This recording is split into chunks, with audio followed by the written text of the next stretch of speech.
Welcome back to Co's Q, Backyard Barbecue.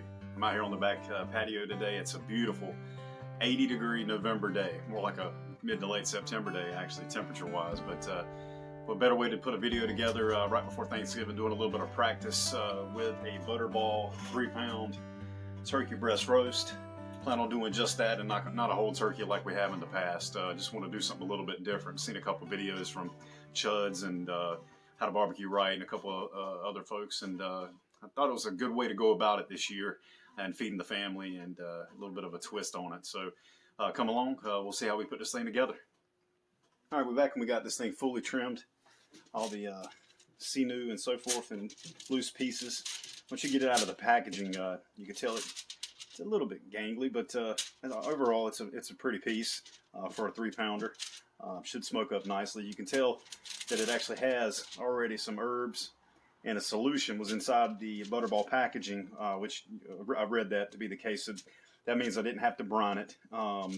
Depending on the size I get, I plan on going about twice this size and ordering it from somewhere prior to Thanksgiving. And depending on how that's shipped to me or how I read it online before I order it, we'll decide whether or not I do the brine solution or not. Seasoning here in the corner, I have Buc-ees. Texas Roundup brisket rub. Have a great friend of ours brought it back from Florence, South Carolina. They have a facility down there. People fell in love with that place. I haven't had a chance to go check it out yet, but so shout out to all those Buc-ee fans out there. But yeah, let's get this thing seasoned up. We'll start on the bottom first and do the presentation side second.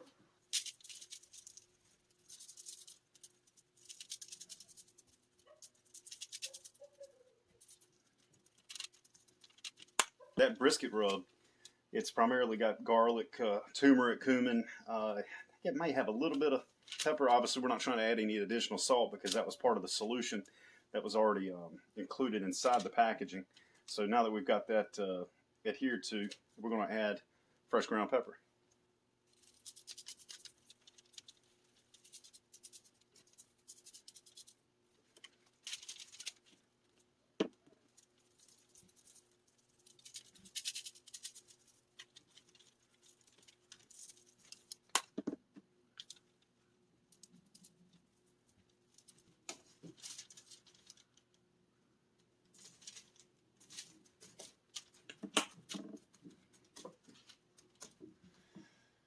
All right, now we're going to get this thing rested back in the refrigerator while I got the chimney rolling over there, and we'll get the Weber kettle set up with the slow and sear. See you soon.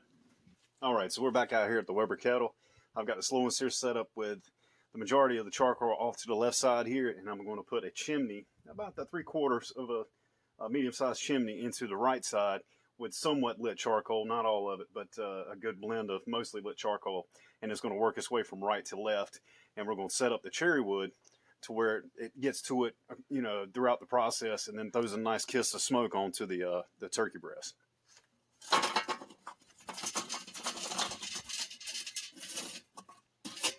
All right, so we'll let that come up to temp, get the grates cleaned, add the smoke, and then place the turkey.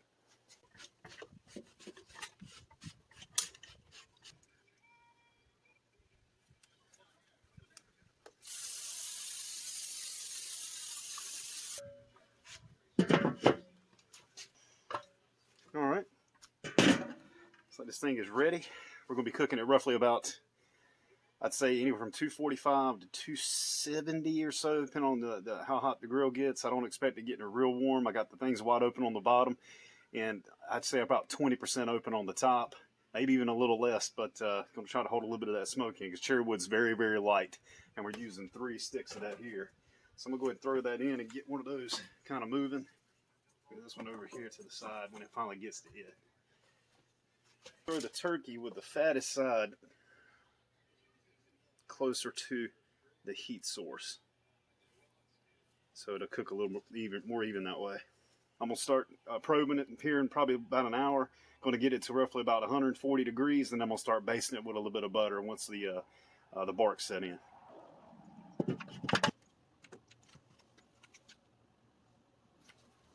All right, let's take a look.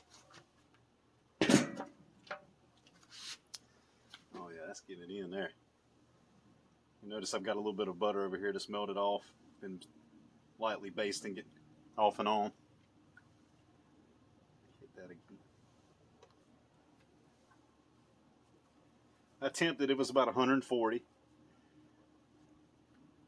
Trying to get it to roughly about 155, 160, and let it do its own little carryover. I'll baste it a few more times in between. I don't want to rub all the, I don't want to baste off the rub though, because that looks really, really good. All right, let's get that covered up. All right, we probed it.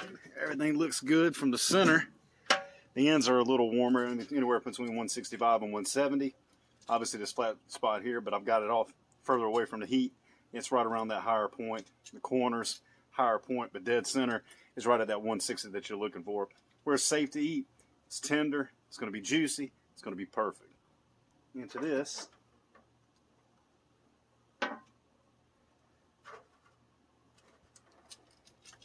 you're gonna place the bottom into that butter that never was given any of that baste. And we're gonna wrap it up in aluminum foil. And we'll check it out here in a second.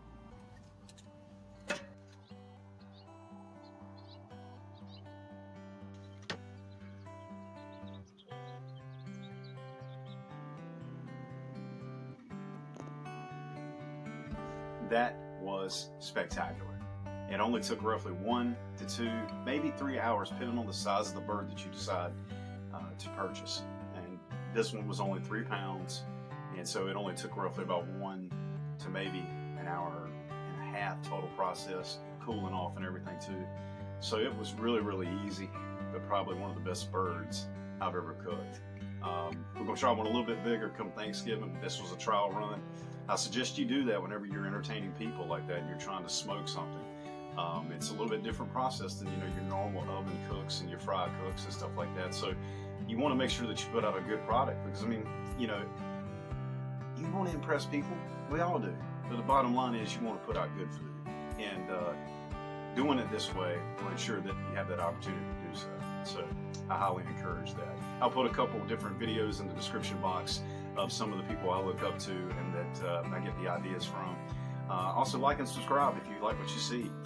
I'm not here for anything other than just to give you an opportunity to do what I did, and that was find a source of information to put me on the right path to provide the product I wanted on our plates. So outside of that, y'all be blessed, and we'll see you next time after the Thanksgiving holiday.